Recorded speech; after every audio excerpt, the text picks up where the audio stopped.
This Mishnah, the simple reading of this Mishnah is Ein bi'adenu. We don't. It's not in our hands. Lo mishavat harishayim v'af lo miyisrei tzadikim.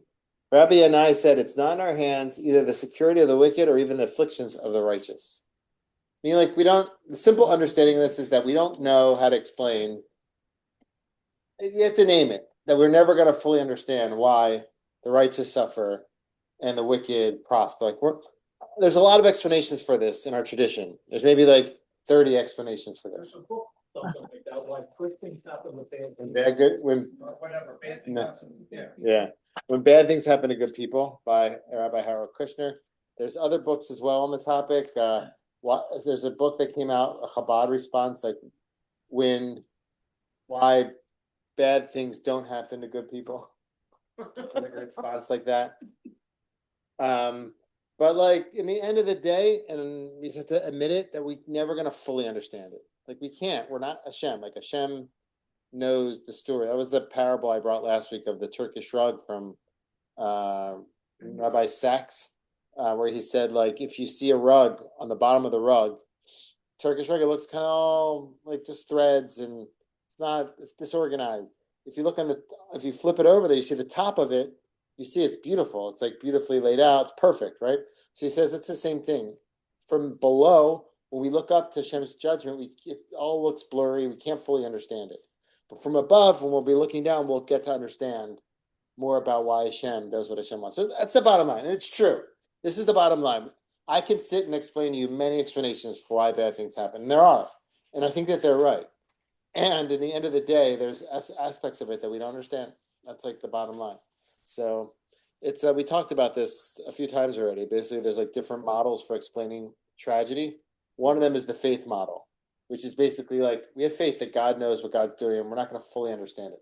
And then from that place, we go and try to understand it and dig deeper into it. And the sages worked hard to explain it. They would say, maybe you did this wrong, maybe that happened. The Torah says if you don't get rain because you don't do the mitzvot. That's an explanation, right? A farmer suffering without rain, they don't have parnasa. The Torah gives an explanation. So there are explanations, yeah. And rabbis would say, or what would they say about a 2-year-old child that suffers and dies? Or stuff, that. So the child didn't do something wrong. Correct. So then some might go into past lives to explain that. Some might do that. Some might just at that point be like, we don't know. It's very interesting. We're kind of selective with God's providence. What I mean by that, like, or selective, like when things go right, Hashem help me. Hashem, but when things go wrong, sometimes we say that, but when things go really wrong, then we're like, oh, we don't understand. Like the Holocaust. Okay, I'm not going to say anything on that. But like, I stubbed my toe. Okay, maybe Hashem was trying to show me something. So like, we're kind of selective with that, which is actually not so consistent, to be honest. Like, but it's hard to like just say all the time, God knows what God's doing and have no say, not to feel what God's doing in your life. So it's like a balance. But in the end, if you push most rabbis to the limit, to the Holocaust, for instance, like they won't offer you an explanation. Or there are some rabbis that have offered explanations for it. That sort of falls into the discussion of like free will and choice and preordained stuff. Yeah, so that goes back to our whole. We did a discussion on this, where we talked about the 4 categories. If you Google it, I wrote an article on it. It's not long. It's like 5 paragraphs long. You can see where I organize. I'll send out a link or two where I talk about it also in other recordings. But the bottom line is like we don't fully know, and we do have something to say. So it's like a balance, really. Maybe it's like it's not in our hands. What does that mean? Like we can't fully grasp it in our hands. Maybe that's what it means. It's talking about our hands. Like you can touch it, you can deal with it, but you can't fully hold the matter. Like as a rabbi, I can't fully hold it. Be like, I got this. Like I understand it. So that's the Mishnah says it's not in our hands. Why does it say that? It could just say we don't know. Maybe that's why. That's the explanation. So that was like one explanation for it. Another explanation that we brought, which is a nice one as well. I came up with this, but I think it's a nice one. It's not in our hands. It's not due to our hands. It's not due to our hands. Sometimes we get caught up in too much when we see, at least when bad things are happening to righteous, bad things are happening to us. we're very immediately, many of us blame ourselves. Like somebody did something wrong to us. I must have done something wrong. I must have done this to somebody else, or I must have harmed them in some way. I must be sinning in some ways. Some tragedy happens. It must be because of my mezuzah. Something I did wrong, right? That is talked about in our tradition. We have to do soul searching and check ourselves. But at a certain point, we can't, it's not all our fault. It's not. It's dangerous to go down that rabbit hole. There's a lot of forces at play that lead to what to things happening. It could be that Hashem allowed free will. Hashem allowed for free will. Or it could be that Hashem has a plan that you don't know about. And it's not necessarily because you did something wrong. Maybe Hashem's trying to help you grow in some area. I don't know. Like, I'll give you an example. Before I came to Beth Tefillah, I worked as an interim rabbi in a shul in Manhattan. Well, is that, oh my God, good or oh my God, bad? Good. Okay. Okay. I'm not saying another word. Okay. I don't care, whatever. So I worked at a shul and I was my first rabbi job. They didn't have a rabbi and it was a Sephardic shul. It was at downtown Manhattan. It was a cool gig. It was like, I would go there for weekends. It was a young crowd. It was exciting. I was teaching and like my first time really like working as a rabbi and like they were listening. It was like a good back and forth. So after like a few months, I thought I wanted to stay there. Like I said, like I'm open to like continuing here, and their plan didn't include me in it. Like they had other plans that didn't want me to be there to continue there. I was sad. I was like, it's like this would be great. Like it's working. I like them. I wanted it so badly, and it didn't work out. And I was sad. Like I was like crying. I was sad about it. Like and there was a tough time where I was like trying to get a rabbi job and like just none of them felt right when I was going out of rabbinical school. Like they just didn't feel, and it's like I was the last one in my class, not because I got declined, but nothing felt like it spoke to me. I was like the last rabbi in my grade to get placed, and then I came here one weekend, and I on Sunday after that weekend, Rabbi Wahlberg called me and says, "You want to come work at Beth Tefillah?" Yeah, and that's how it happened. Like in a second. You were with someone else, right? I came. The woman. They pay better too. Saying so, like at that time, I could be like, "What did I do wrong? What did I do wrong?" And maybe there's some aspects that like I could have done something a little bit differently. But like in the end, like there's plans that are in place. Hashem has plans in place, and like that seemed like a tough thing at the time. And I could have been like, it's in my hands. I did something wrong. I didn't speak to that person properly, or maybe I wasn't Sephardic enough for them. It's like I am a mix between Sephardic and Ashkenazi. Do you know what direction that shul went in? They're doing fine. They're doing well. It's a good shul. Yeah, they're Shul did. yeah, they're good. They're doing okay. They're doing believe it or not, they're doing okay without me. But that wasn't the plan. That wasn't the plan. And so it can be that I might have impacted that, but it might not. Might be that Hashem had a plan. Like Hashem wanted me. The funny thing is, Beth Tefillah, when I was in rabbinical school, I came here on my. It was like we had this like rabbinic retreat or something where they place you in a community all across the country. All the rabbis in my year, it was like 13 rabbis. They placed us in different areas. One went to Chicago. One went to. So me and 3 other rabbis came to Baltimore for our rabbi. I didn't know I was ever going to come here. And we got a tour of Beth Tefillah. I got a tour of Rabbi Mintz, and I read Rachmiel by Shapiro Shul and Beth Tefillah. That was like in my second year of rabbinical school. So funny. Like I would have ever thought that I'd like end up. So something was, yeah. I mean, I came here. I met my wife here. Like there's a plan. What if maybe my Hashem would have had her come work in here.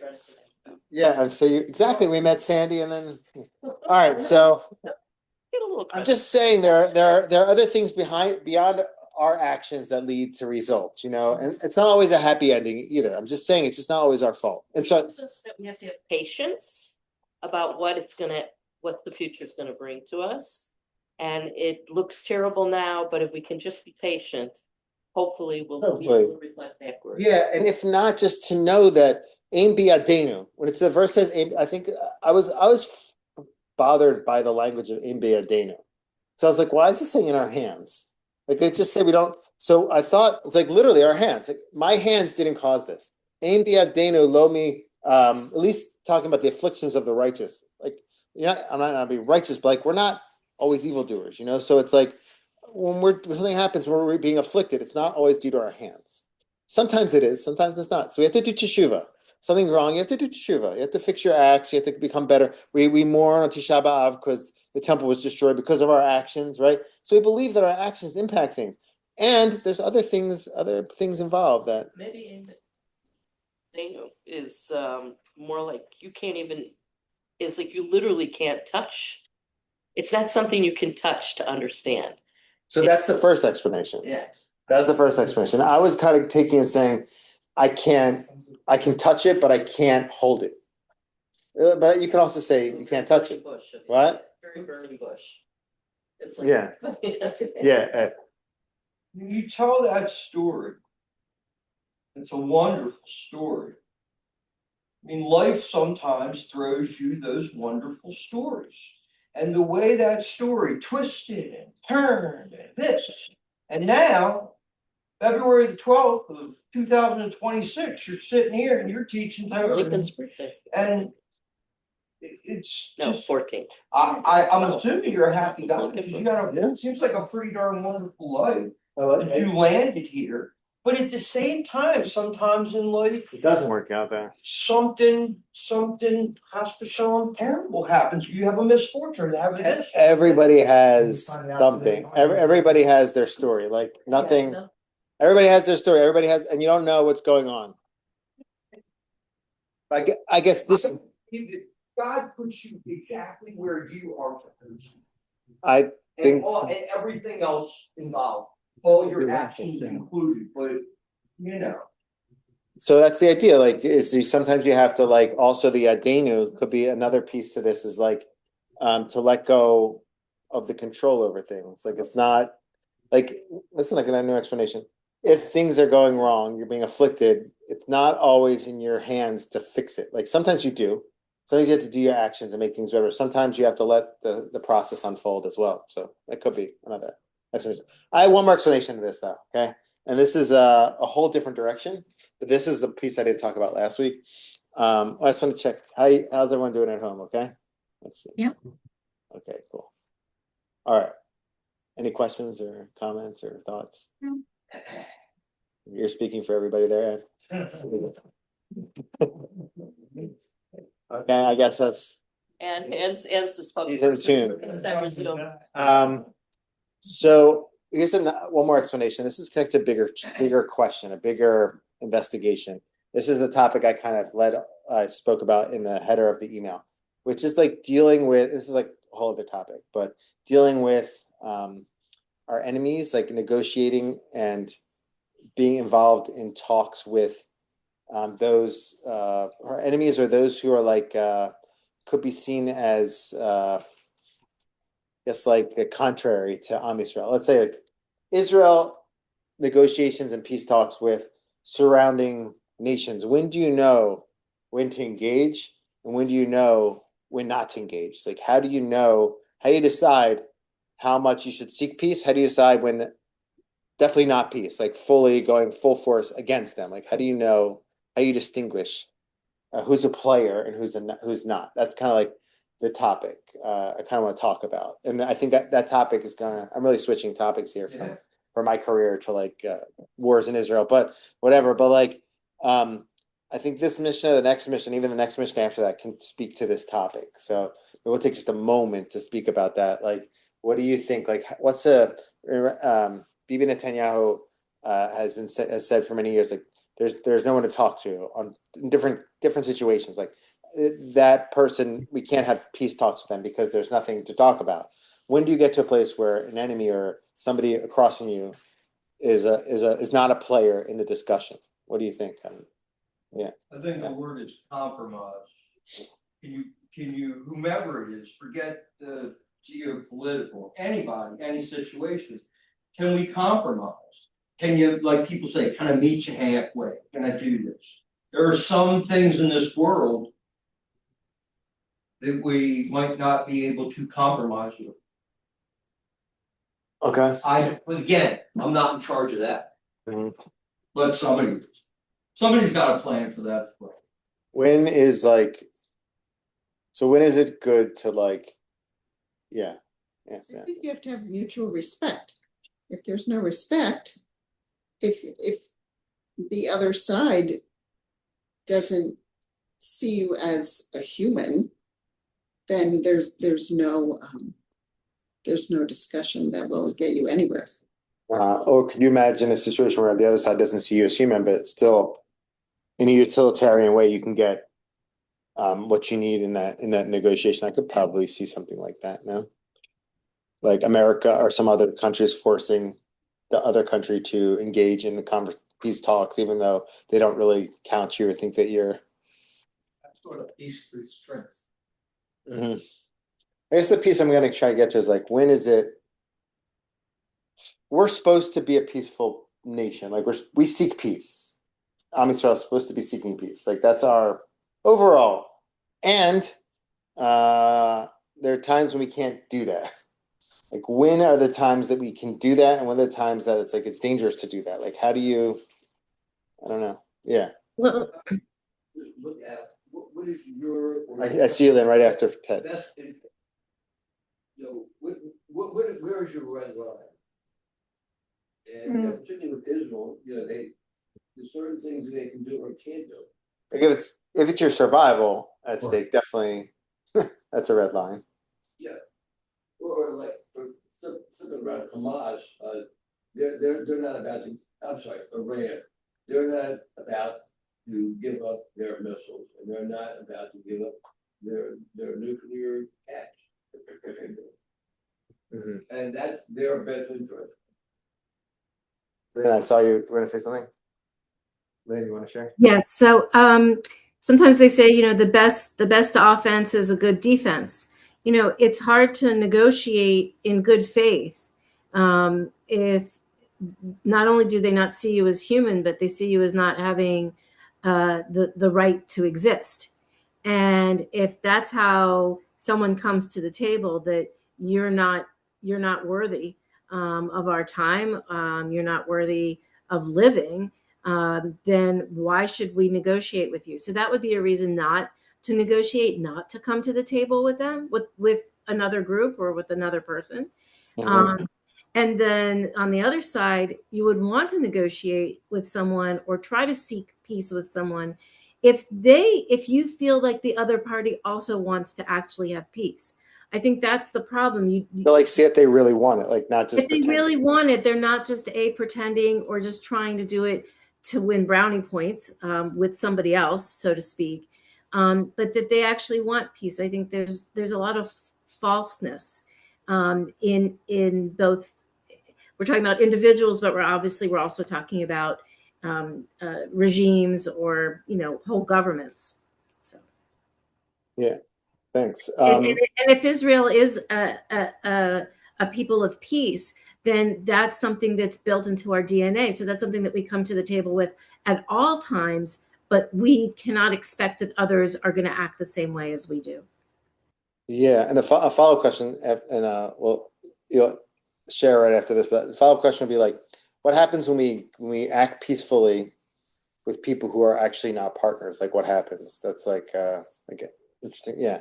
I think the big thing is intelligence. I think Israel knows a lot about nations that they're about to negotiate peace with, and more than we'll ever know. And I think Hashem helps Israel get all the details in other countries, like the pages blowing up. I mean, that's a miracle.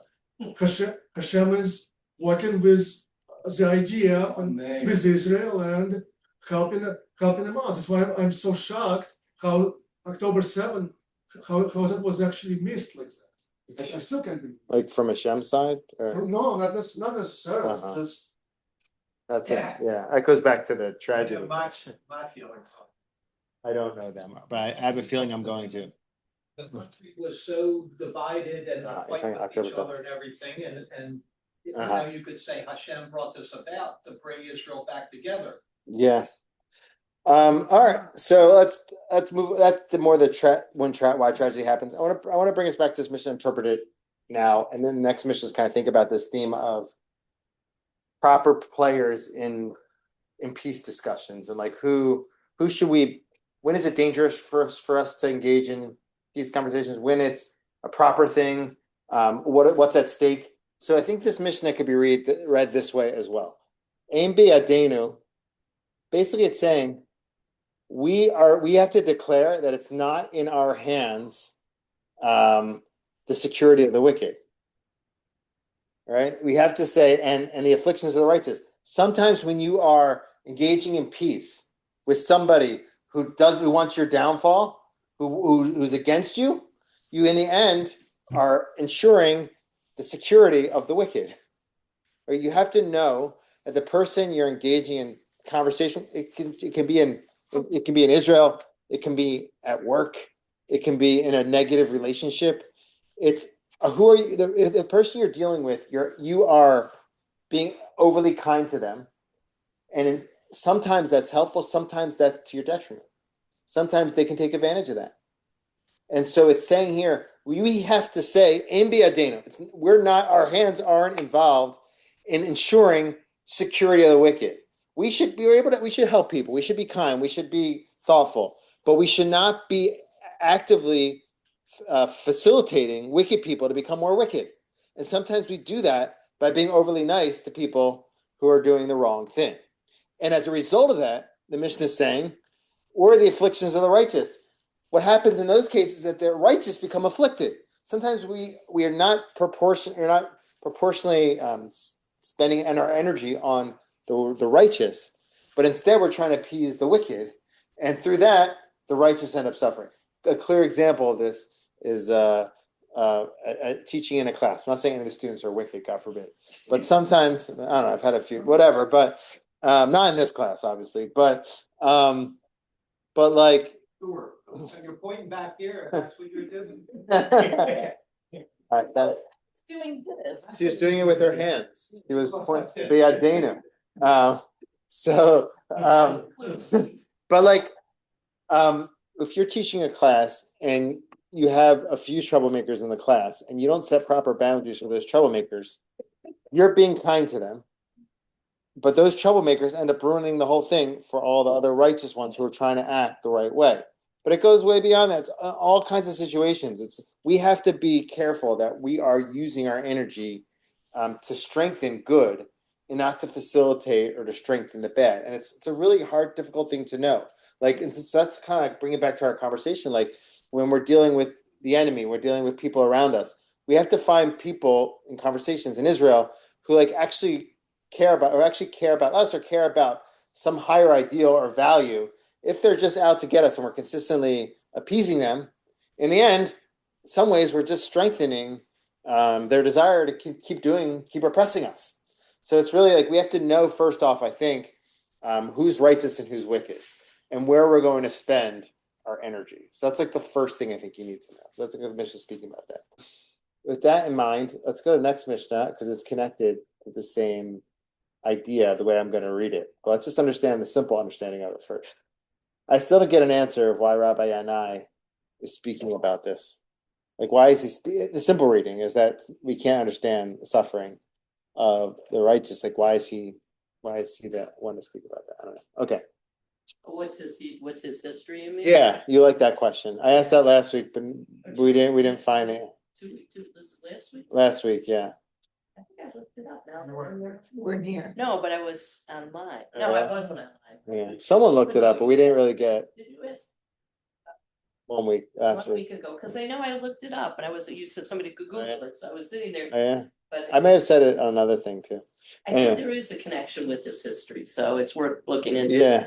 Yeah. For next week. All right. All right. Or just Google it. All right. Or ChatGPT. All right. Yeah. Rabbi Mattia ben Harash said, upon meeting people will be the first to extend greetings. This is an interesting Mishnah. I like when Mishnahs bring like imagery. So be a tail unto lions and not a head unto foxes. Yeah. Okay. So we need to ask 2 questions on this. Really 3 questions. All right, good. So anybody at home? So Sandy just touched indirectly on what I was going to say, which is maybe by tail, it's also an element of following because the tail always follows the animal. And the head of the fox could be viewed as leading, that one should take the humble role of following the lion, the leader, versus leading the sly. Yeah, so that seems to be the way that many interpret it. Basically, I'll share like some classic interpretations on this. So basically, they say like it's better to find yourself in a group of people who are more advanced than you, more elevated than you, than I would add on to this, then consistently find yourself in a group of people who are lesser than you. Meaning, like if you're on the B team and you have opportunity to get on the A team, but you may not be the best in the A team, but you always be the best in the B team. So maybe you should challenge yourself to go to the A team to kind of maybe that'll. You're in the wrong room if you were with people that are, if you're the best in the room, you're in the wrong. Yeah, so it's complicated because so that's the thing. It's a complicated thing. That's why I would say something like this. That's why I was careful with my language. To always, meaning like sometimes it's good. Like as a rabbi, many times I'm around people who are less knowledgeable than me because that's what I do. It's my job. So should I just be like, oh, I'm not going to go. I'm not calling anybody here Fox or anything like that. But I'm just saying, like, should I be around all day people who know less than me, or should I just leave that and just go me be the student to all my rabbis? Well, obviously, it's not saying that, right? You have to be around people, lead people who know less than you, who are not where you are. Of course, it's saying that, but if you always just remain there, that's not good. Rabbis need rabbis. You need to challenge yourself. You need to push yourself to be in spaces where you're not the best.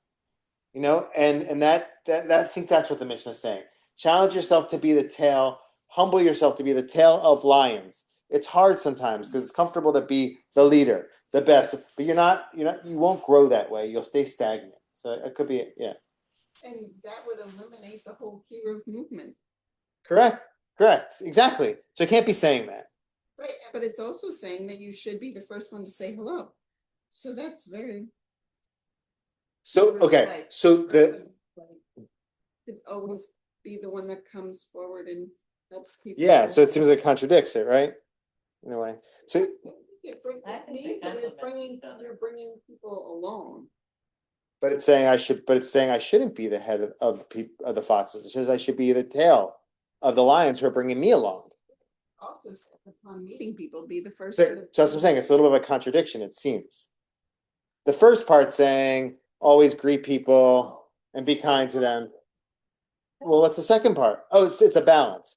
Be involved in kiruv, but also don't only do kiruv.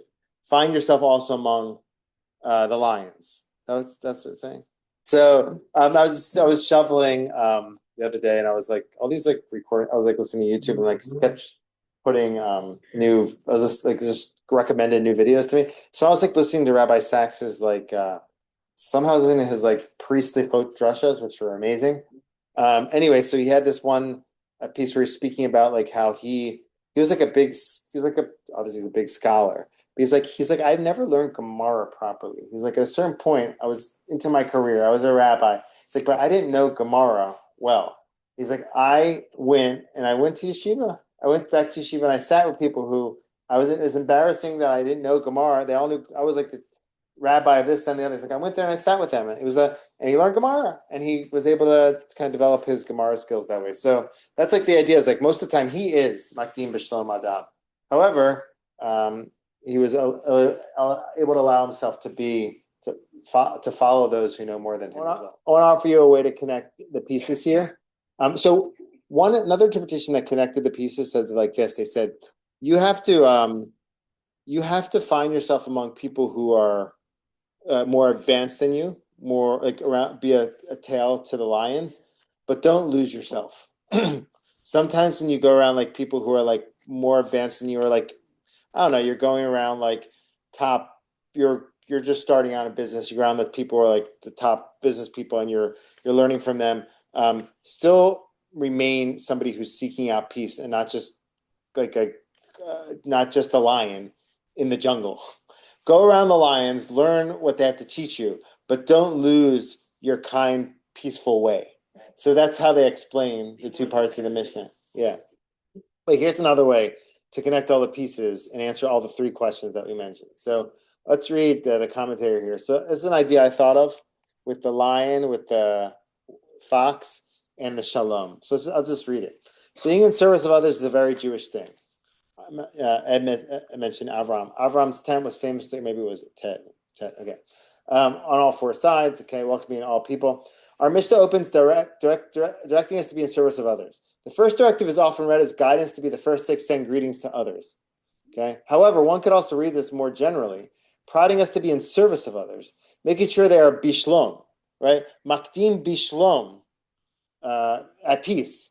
In the language of makdim is a hint for us to be the first to extend ourselves to others, the essence of good service. So makdim bishlom means you're making sure that they are bishalom, like they have everything they need. Now, sometimes it's good to be in service of others. Sometimes it can be dangerous.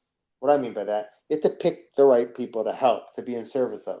If you're in service of people who are just taking advantage of you, that can be harmful to you, and it's not a kindness to them either. That's kind of what we talked about in the first Mishnah. So This makdim is really a word of action. yeah, You know, as opposed to proactively. don't be just friendly, but go make an effort to Well, go. yeah. Kadima. Well, also the others who explain it as extending greetings, it's also proactive. It's just Yeah. I'm explaining as service here, but you could also makdim. You're the first to greet. But You're actively doing. You're makdim. actively You're going kodem. out You're of your before. way Yeah. to- So you can explain as extending greetings, extending shalom, or making sure that they are bishalom, that the other people are at a peaceful state. So I'm explaining it as service, okay? Okay. So when we keep that in mind, we can understand maybe the lions and the foxes. So this is here. First directive is true for all individuals. As Mr. says, kol adam, right? It's talking about every individual. Indeed, this is Avram's modus operandi with its guests. The second part of the Mishnah, however, transitions to people we surround ourselves with on a consistent basis. This is noted by the switch to two special groups in the Mishnah, foxes and lions. Okay. When it comes to these groups, one should be more selective. If we find ourselves serving foxes, right, we are leading them. We are we're the head of the foxes. We are leading them. Sly and opportunistic individuals, our generous service will quickly devolve into exploitation. We will end up depleted and being taken advantage of. Ever been in a situation where you're servicing somebody, you're taking care of them, and all they're doing is just consistently just taking until you have nothing left? I don't know if that's ever happened, but like sometimes if you don't set a proper boundary, that individual could just take advantage of you, exploit you. People have it happen monetarily, energy-wise, in terms of kind acts, in terms so many ways that individuals can exploit other individuals, sadly. And so those are the foxes. The foxes are people who are out to kind of just take and exploit. Make sure to not find yourself being the rosh, the one who's leading them, who's consistently taking care of them and guiding them like the rosh. Okay, and this is hinted at through the description of one being at the head of this group of foxes. In this position, one is not receiving, but rather leading them constantly by servicing all their needs. These relationships are liable to be toxic and should be avoided. Okay, so there's certain relationships where it's just you giving and just another taking. Sometimes that's good. Sometimes someone just needs to be helped, right? But if it's consistently like that and it's not good for you and you're doing it in an imbalanced way, that's dangerous. Okay, I don't know. Like there's who was talking to today? So I was talking to somebody just today. They're talking about their family dynamics, and they're saying I have some of my brothers. I'm consistent, good conversation with. I have one sibling that all they do. Every time they ever call me, it's just for money. And they're like, sometimes I give them, sometimes I don't, but it's all they want from me, just money. So if you're consistently just being the rosh, you're tending to them, guiding them like the rosh, you might not have any more money left after a while. Okay, so you have to figure that out. Okay, so the second part's about the lion. Instead, we should pursue relationships with individuals who are similar to lions. Lions are the head of the jungle. They're independent and are well able to take care of themselves. We should find individuals who value our service and will allow us at times to be at the tail, the recipients of their service and care. This is a more balanced relationship where our service of others will not deplete us, but rather strengthen and deepen our relationship with those whom we are serving.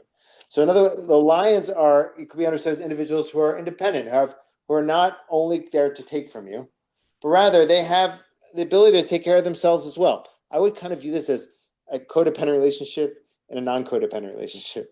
Right? A codependent relationship would be the fox that they're just out to take from you something. And sometimes you need to take care of others, but if it leads to a dangerous point, that's not good.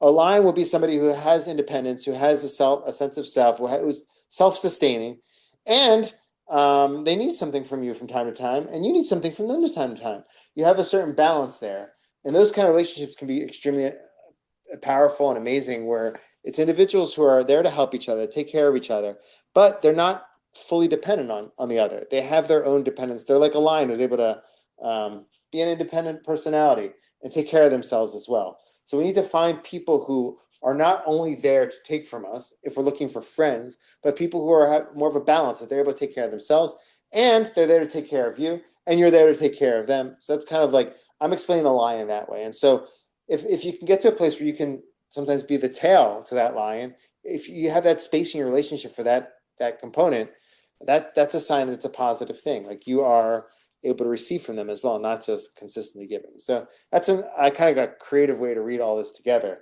And so the first part speaking about overall people, we should be b'shalom with them, but people who are around, you're leading or you're behind, people who are consistently around like packs, lions, or so there you have to figure out how to navigate that in a way that will stay balanced, where you can also receive, but also like be given.